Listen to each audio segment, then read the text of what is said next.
Assalamualaikum warahmatullahi wabarakatuh. Hello everyone. Good morning. How are you? Okay, I hope you are always feel healthy and happy. Untuk santri-santriku kelas 9, semoga dalam keadaan sehat dan berbahagia. Alhamdulillahirrabbilalamin. Pada kesempatan yang baik ini, melalui video saat ini kita bisa bertemu secara virtual untuk yang pertama kali ya, pertemuan perdana di semester ini ya, di tahun pelajaran 2021-2022. Nah, Mas dan Mbak semuanya, melalui video ini kita akan bahas bersama terkait dengan English Mind Map. Apa? English Mind Map, yaitu sebuah peta konsep pembelajaran bahasa Inggris yang sudah pernah kalian dapatkan di semester yang lalu atau di kelas 8. Nah, hanya saja dari video ini kita akan bahas tuntas terkait dengan materi-materi yang ada di kelas 9. Nah, oke, di kelas 3 SMP. Nah, baik, kita akan ulas dulu. Kita akan bahas di sini melalui slide yang berikutnya, dan kita akan bagi terlebih dahulu, yaitu terkait dengan pembagian materi yang masuk ke dalam semester 1 dan juga yang masuk ke dalam semester kedua. Oke, kita lihat. Nah, Mas dan Mbak semuanya, di buku paket kalian dengan judul Interactive English 3 atau Interactive English 3 untuk kelas 3 SMP ini, kita akan bagi untuk semester 1. Nah, seperti ini, kemudian di semester kedua. Nah, di buku paket kalian itu terdapat 11 unit, yaitu yang akan kita bagi menjadi 2 otomatis, yaitu ada 6 unit untuk semester 1 dan ada 5 unit untuk semester 2. Jadi pembagiannya adalah seperti ini. Nah, karena kita akan bahas lebih fokusnya di semester 1, maka kita akan fokus di unit 1 to unit 6 ya.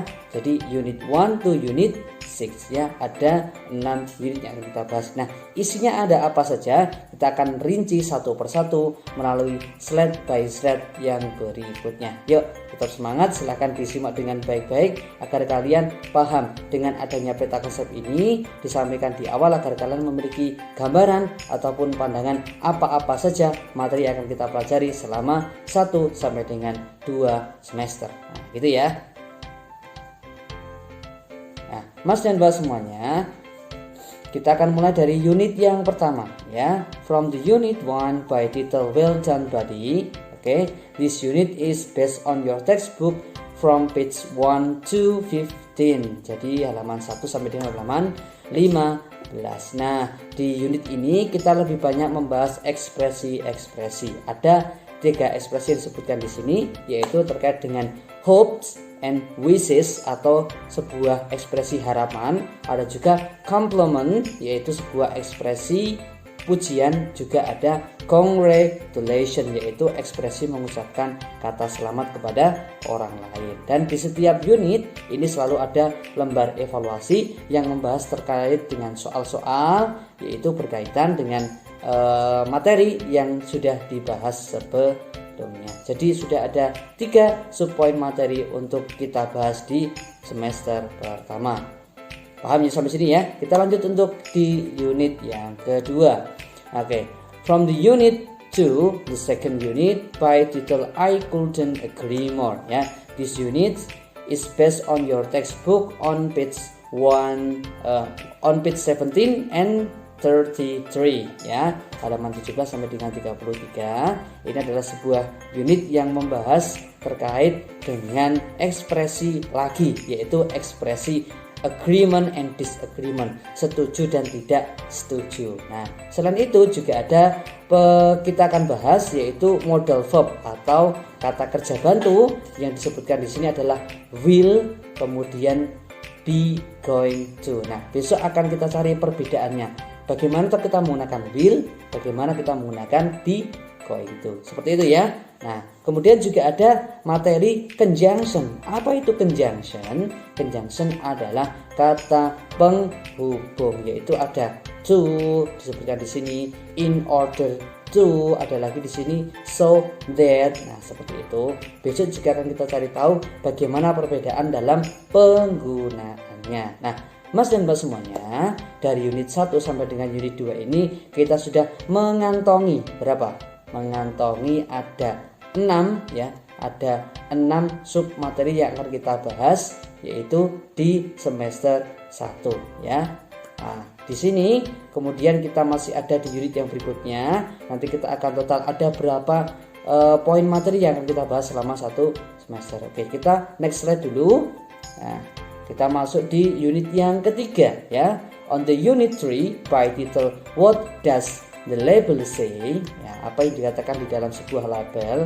Karena di sini sudah ada tulisan label, berarti materi ini besok kita akan membahas terkait dengan label-label produk sebuah perusahaan, bisa berupa obat-obatan, bisa berupa makanan ataupun minuman. Nah, karena ini adalah label sebuah produk, nanti akan berkaitan erat dengan imperative sentence atau kata perintah. Nah, kan biasanya berupa iklan atau gambar sebuah produk. Nah, imperative sentence itu ada banyak sekali contohnya ya. Kata perintah ada sit down, stand up, open the door, close the window, sweep the floor, dan lain sebagainya. Nah, selain itu kita juga akan membahas terkait dengan nominal atau noun phrase, frasa atau susunan kata di dalam sebuah kalimat. Oke, Mas dan Mbak semuanya, sampai sini sudah jelas ya. Kita lanjut lagi untuk unit yang keempat. Oke, di unit yang keempat dengan judul Tell Me How to Make It,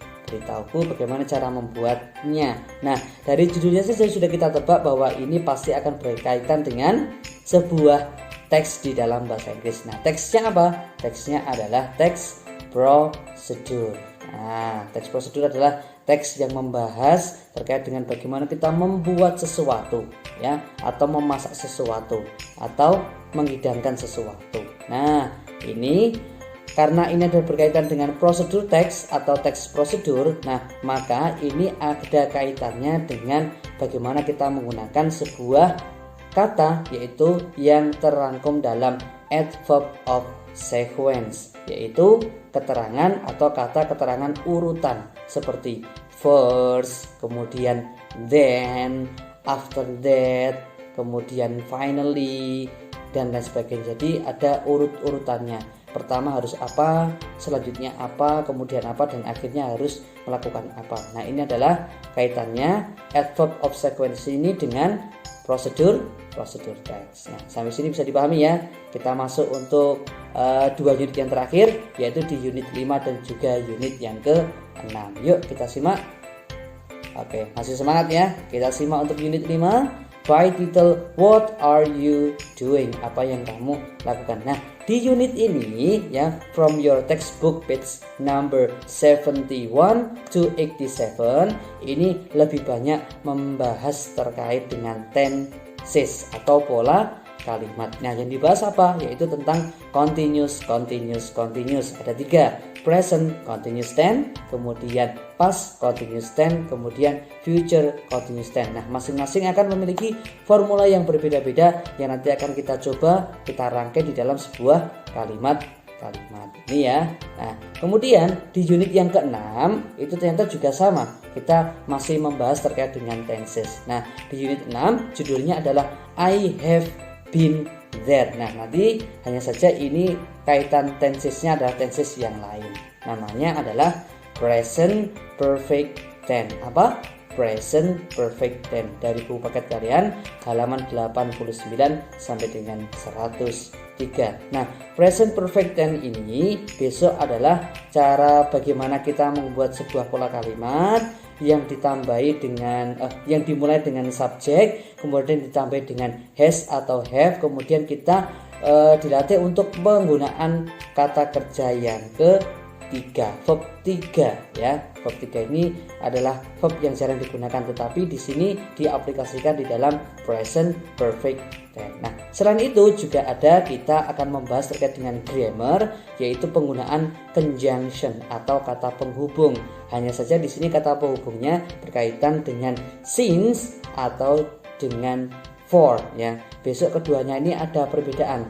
Bagaimana kita menggunakan since, bagaimana kita menggunakan for, dan di setiap unit pasti ada evaluasi. masih. Nah, Mas dan Mbak semuanya, dari awal sampai dengan akhir ini sudah ada 6 unit yang akan kita bahas besok ke depan di pertemuan berikutnya selama pembelajaran kita di semester 1. Ada 6 unit ya.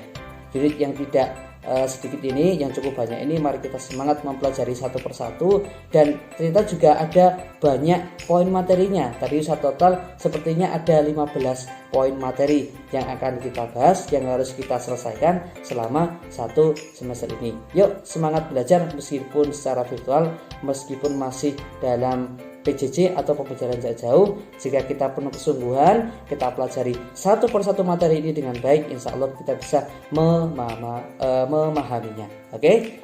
Siap ya? Siap belajar untuk memahami semua materinya, dan semoga kita senantiasa diberikan kemudahan dan juga kelancaran oleh Allah Subhanahu wa taala. Mas dan Mbak semuanya, akhirnya kita sudah sampai di penghujung slide ya. Ustaz ucapkan thank you for watching my video. Terima kasih sudah menyaksikan video saya sampai dengan selesai, dan semoga bisa memberikan manfaat dan juga pemahaman kepada kalian terkait dengan apa-apa yang kita bahas di semester 1, terutama di dalam pembelajaran bahasa Inggris di kelas 9. Oke, I say see you on the next video. Nun wal qalam wa mayasturun. Wastabiqul khairat. Jaga kesehatan dan juga jaga semangat belajar. Assalamualaikum warahmatullahi wabarakatuh.